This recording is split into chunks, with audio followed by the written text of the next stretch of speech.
So right now, interest rates are hitting another low again. We've seen them go down quite a bit in the last month or so, and home values are going up. So if you're listening right now and you're thinking that might be a win-win or a perfect storm scenario for mortgages and taking advantage of this opportunity, it is, because a lot of you listening that own a home and don't have the appreciation in your house and could not take advantage of refinancing is an opportunity that you can do that now. So the first segment talking about money chat, I'm talking about your traditional qualifying for a mortgage and being able to take advantage of refinances. In the rest of the show, I'm going to talk about untraditional and fighting with the big banks and how to work on that arena of it. But here's some reasons why you might do a traditional refinance. If you want to lower your interest rate, obviously, and lowering the mortgage payment is a good opportunity to take a look at refinancing right now. Now, what you want to make sure is that you're looking at where you're at in your current amortization schedule. I can't tell you how many clients that I've seen that I personally have not refinanced myself, but I've seen mortgages that they've done in the past and how they saved a little bit on a monthly mortgage payment. But then when looking at making the exact same payment as they were making before they refinance, so that would be taking the $100 savings or whatever that might be and applying it towards principal, they actually aren't paying the mortgage off sooner, but it's actually being paid off later. Why would you ever refinance in that scenario? The only reason why is because you're not analyzing the numbers because your mortgage consultant's not providing that for you. You need to look at the comparison. It's really easy. The numbers will be red or black, and you'll see, or in my situation on my report, they're green or red. Green means you're going to be in a positive, and red means you're going to be in a negative. And so here's an example of a client that I looked at that just came to me not too long ago asking about refinancing, and she could actually save $220 a month on her mortgage payment. Making that same payment towards the principal balance actually didn't pay off sooner than it would be if she had not refinanced because she was so far into her amortization schedule. So in this situation, if you want to save that $220 a month because you could use that cash flow, that's a whole other conversation. It's up to you and whether or not it makes sense for what you're trying to accomplish.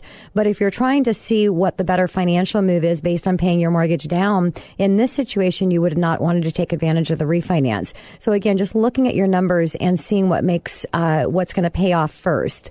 Now, another good scenario is you might be looking at consolidating debt. So you've got credit card debt, additional debt that you think, and you've got enough equity in your property for a cash out refinance. Now is a really good time to be able to pull some cash out of your property, utilize those funds to make additional payments towards your other debt, or just roll that debt completely into your mortgage. Getting rid of mortgage insurance if you've got PMI and you've got enough equity position in your home and the numbers look like they make sense as far as the savings that you're going to receive might be a good time as well. Shorting the term of your mortgage, and a lot of people don't realize that it's going to be a substantial difference in your mortgage payment to go from a 30-year to a 15-year term. But it's also going to make a substantial difference in your payoff.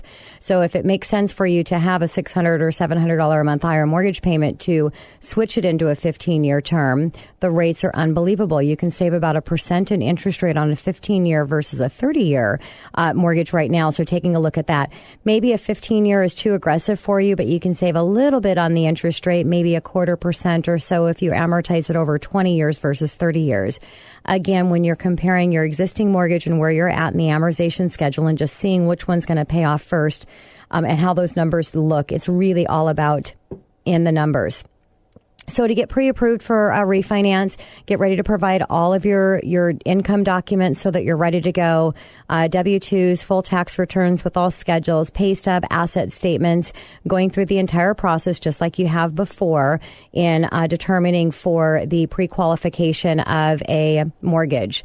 So call the show again if you have any questions or you want to look and analyze your numbers. You can call in at 1-855-400-1150. Again, that's 1-855-400-1150. Or online at themoneyhour.com. And coming up next on the Money Hour, mortgage fraud. What is it? Who's been affected? And how do you fight the big banks? That's why I have Magnum Law Group here today for the entire rest of the show to help any homeowners right now that might be in distress or feel that the banks did something that was not in compliance when generating their mortgage or going through the foreclosure process. Right here on 1150 AM KKNW after this short break.